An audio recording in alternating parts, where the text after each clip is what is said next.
Okay, we're covering how to add a local printer in Windows XP.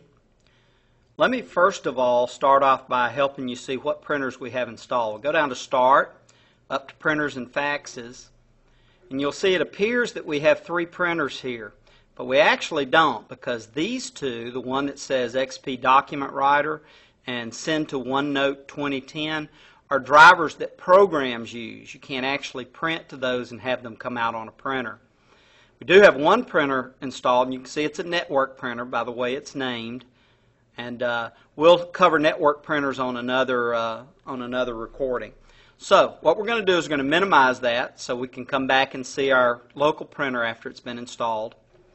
We're going to go down to Start, up to Control Panel. And when Control Panel opens, you'll notice that it's in Category View. So I'm going to change it to Classic View to make it easier for me to find the Run Advertised Programs. And you'll notice right down here is Run Advertised Programs. So I'm going to double click on that. It begins my Run Advertised Programs.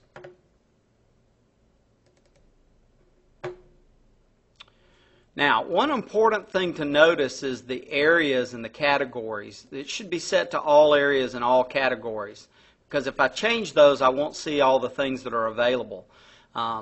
You could change that to look at just the math tools or just the ESE tools, but I usually leave it in all categories because the person behind you might not be able to find what they're looking for. So we're only going to scroll down to the L's for local, and you can see local printer install. So I'm going to double click on that, or I can click once and run, but it's easier to double click. And you'll see a simple interface come up. Here I'm going to pick my printer. That's important. If I don't pick the correct printer, I won't be able to print to it. So you read the name off the front of your printer and you pick it. For this situation, I've got a DeskJet D2360. So I'm going to pick the 2300 series because that also covers the 2360. And I'm going to click Add Printer.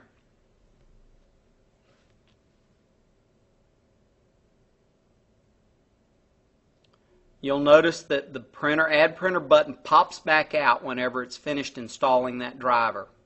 Now, if I go back down to my printer and faxes, I still don't see my printer yet. That's because I have my printer on and I have it plugged into USB. But I'm going to just unplug it from USB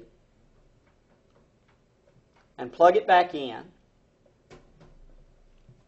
And you'll see down here at the bottom that it's found new hardware and it's beginning to install the 2300 series. And as soon as that's finished,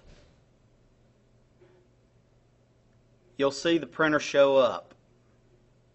And when it's completely finished, I can refresh and it'll show my 2300 series. Now there's one more thing that I want to do.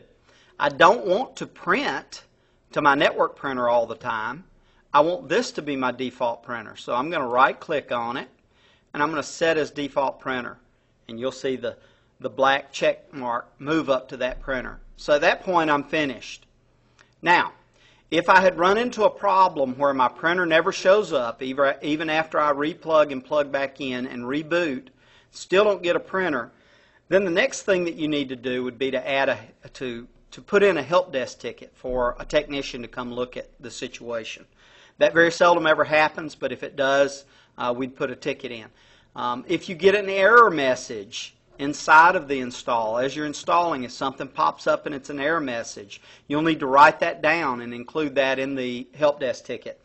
We also have a recording about how to put a help desk ticket in to make sure that the correct information is there. You may want to look at that at this time if you've had a problem.